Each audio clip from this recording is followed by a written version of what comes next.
Chapter 4 स्वरों के मात्रा चिन्ह। स्वर कौन कौन से हैं? अ, आ, ई, उ, रू, ए, ऐ, ओ। ये सारे स्वर हैं और कभी कभी हम शब्द बनाने के लिए डायरेक्ट इनका प्रयोग करते हैं, जैसे कि अनार, आम, ईख, ऐनक। ये कुछ शब्द ऐसे हैं जिनको हम डायरेक्ट स्वर के साथ शुरू करते हैं, लेकिन कुछ शब्द ऐसे हैं जिनका प्रयोग करने के लिए हमें उनके मात्रा चिन्हों की ज़रूरत पड़ती है, जैसे राजा, तितली, गुड़िया, झूला, मृग, शेर, सैनिक, मोर, पौधा। हमने ये सभी शब्द पढ़े और इन नाम में आने वाले व्यंजनों के साथ हम इन रंगीन चिन्हों पर भी ध्यान देते हैं।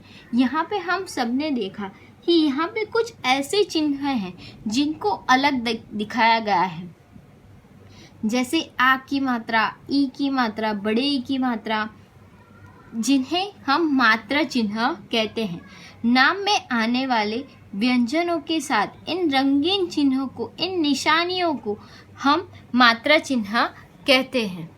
तो अब देखते हैं कि इन स्वरों के साथ कौन कौन सी मात्रा चिन्हें होती है। अ ऐसा स्वर है जिन्हें हम कोई भी मात्रा चिन्ह नहीं लगाते, जैसे आ।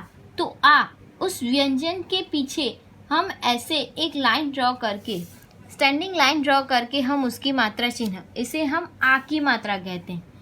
छोटे ई की मात्रा, उसके आगे बड़े ई की मात्रा,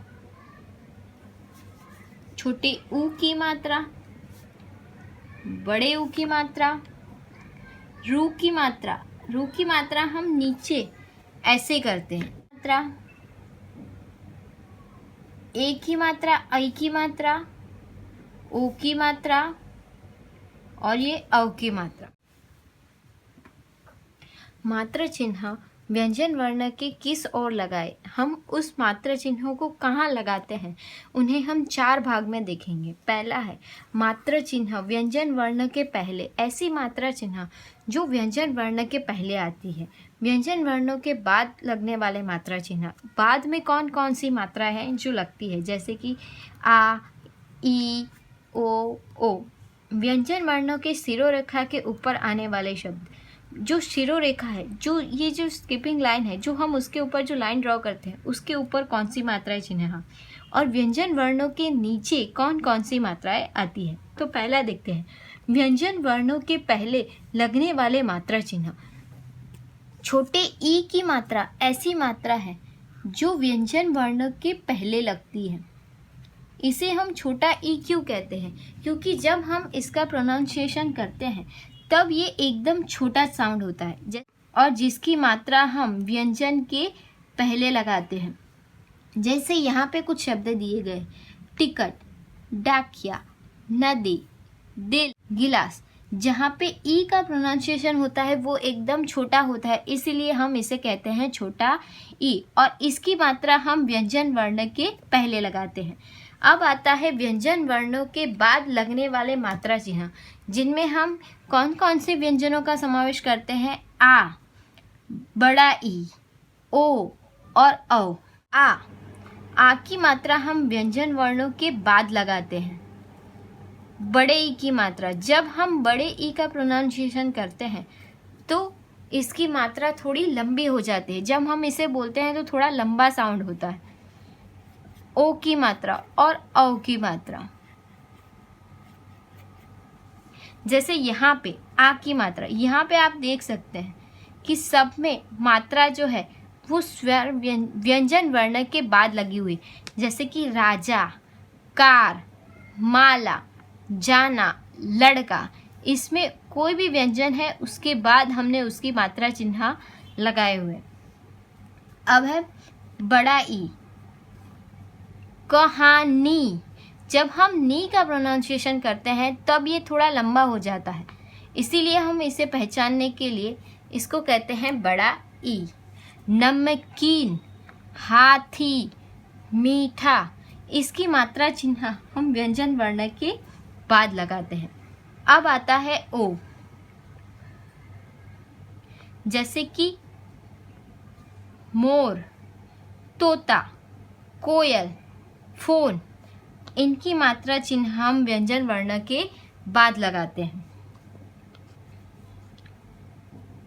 अब है ओ, पौधा, दौड़, खिलौना, इनकी भी मात्रा चिन्ह हम व्यंजन वर्ण के बाद लगाते हैं। व्यंजन वर्ण की शिरोरेखा के ऊपर लगने वाले मात्रा चिन्ह। अब कुछ मात्राएं ऐसी है, जब हम कोई भी शब्द लिखते हैं तो हिंदी में उसके ऊपर हम एक लाइन ड्रॉ करते हैं, जिसे हम कहते हैं शिरोरेखा। और इस लाइन के ऊपर हम कुछ मात्राएं लिखते हैं, जैसे कि अ की मात्रा, ए की मात्रा और ऐ की मात्रा। ये ऐसी मात्रा है जो हम इस लाइन के ऊपर, हिंदी में हम कुछ भी लिखने के बाद उसके ऊपर एक लाइन ड्रॉ करते हैं और जिसे हम शिरोरेखा कहते हैं। तो दो ऐसी मात्राएं हैं जिसके ऊपर मात्रा चिन्ह करते हैं। ए की मात्रा, जिसे हम शिरोरेखा के ऊपर लिखते हैं, जैसे कि पेड़, केला, मेज, खेल, इनकी मात्राएं हमने उसकी शिरोरेखा के ऊपर लिखी है। अब आती है ऐ की मात्रा, जिसे हम मैना, पैसा, ये मात्राएं ऐसी हैं जिन्हें भी हम शिरोरेखा के ऊपर लिखते हैं। व्यंजन वर्णों के नीचे लगने वाले मात्रा चिन्ह। कुछ मात्राएं ऐसी हैं जिन्हें हम व्यंजन वर्णों के नीचे लिखते हैं, जैसे कि छोटे ऊ की मात्रा और बड़े ऊ की मात्रा और रू की मात्रा। ये तीनों मात्राएं ऐसी हैं कि जिन्हें हम व्यंजन वर्णों के नीचे लिखते हैं। अब देखते हैं कैसे। जैसे कि दुकान, पुराना, कुर्सी, बुढ़ापा, इनमें जो मात्रा है वो ये इन व्यंजनों के नीचे लिखी हुई है। बड़े ऊ की मात्रा, चूहा, भूख, बूढ़ा, दूध, और इनकी भी मात्रा हमने नीचे लिखी हुई। तो और बड़े ऊ में छोटे ई और बड़े ई के जैसे ही नियम लागू होते हैं। लास्ट है रू की मात्रा। रू की मात्रा हम नीचे लिखते हैं, जैसे कि नृप, ऋषि, वृक्ष। ये ऐसी मात्राएं हैं उन व्यंजनों के हम नीचे लिखते हैं। अ स्वर के लिए अलग से कोई मात्रा चिन्ह नहीं बनाया गया। हमने पहले ही देखा, जब हम किसी व्यंजन में अ मिलाते हैं तो उसमें कोई भी मात्रा चिन्हों का प्रयोग नहीं करते हैं, जैसे कि कल, जल, कमल, फल, शरबत। जब हम इन शब्दों का प्रयोग करते हैं तब उनके साथ हम कोई भी मात्रा नहीं लिखते हैं, क्योंकि अ सभी व्यंजनों में मौजूद होता है। र वर्ण ऐसा है जिसमें छोटे ऊ और बड़े ऊ की मात्रा उसके बीच में लगती है, जैसे कि र छोटे ऊ के साथ जब मिलता है तो उसे हम ऐसे लिखते हैं।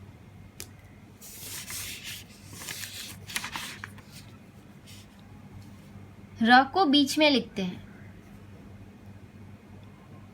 ऐसे, और र को बड़े ऊ के साथ मिलाते हैं तो हम उसे ऐसे लिखते हैं। सिर्फ र में हमें ये याद रखना है, और छोटे ऊ और बड़े ऊ की मात्रा हम ऐसे लिखते हैं। बाकी सभी व्यंजनों को एक साथ एक जैसे ही लिखे जाते हैं। व्यंजनों को साथ मिलाकर बोले जाने स्वर वर्ण को मात्रा चिन्ह कहते हैं। व्यंजन वर्णों को साथ में मिलाकर जो सभी वर्ण बोले जाते हैं मात्रा चिन्ह कहते हैं। अ के लिए कोई भी मात्रा चिन्ह नहीं है, क्योंकि अ प्रत्येक वर्ण में मौजूद होता है। चार तरह के मात्रा चिन्ह हैं। व्यंजन वर्ण के पहले आने वाले, जिसमें हम छोटे ई को रखते हैं। व्यंजन वर्ण के बाद, जिसमें आ की मात्रा, बड़े ई की मात्रा, ओ की मात्रा और औ की मात्रा। जैसे कि यहाँ पे है आ की मात्रा, क प्लस आ तो हो जाता है कार। यहाँ पे कार में बड़े आ की मात्रा है। जैसे कि कील, बड़े ई की मात्रा, कील तो क में बड़े ई की मात्रा है। कोयल तो कोयल में ओ की मात्रा, और कौआ व्यंजन वर्ण के ऊपर आने वाले ए की मात्रा और ऐ की मात्रा, जैसे कि केला और कैमरा। व्यंजन वर्ण के नीचे लगने वाले मात्रा चिन्ह, जैसे कि कुआं, कूदना और कृषक, जिसमें छोटा ऊ, बड़ा ऊ और रू की मात्रा हम लिखते हैं। सभी व्यंजन वर्णों में एक जैसी मात्रा चिन्ह का प्रयोग होता है। सिर्फ केवल र वर्ण ऐसा है जिसमें छोटे ऊ और बड़े ऊ की मात्रा चिन्ह अलग होती है। छोटे ऊ को ऐसे और बड़े ऊ को ऐसे लिखते हैं।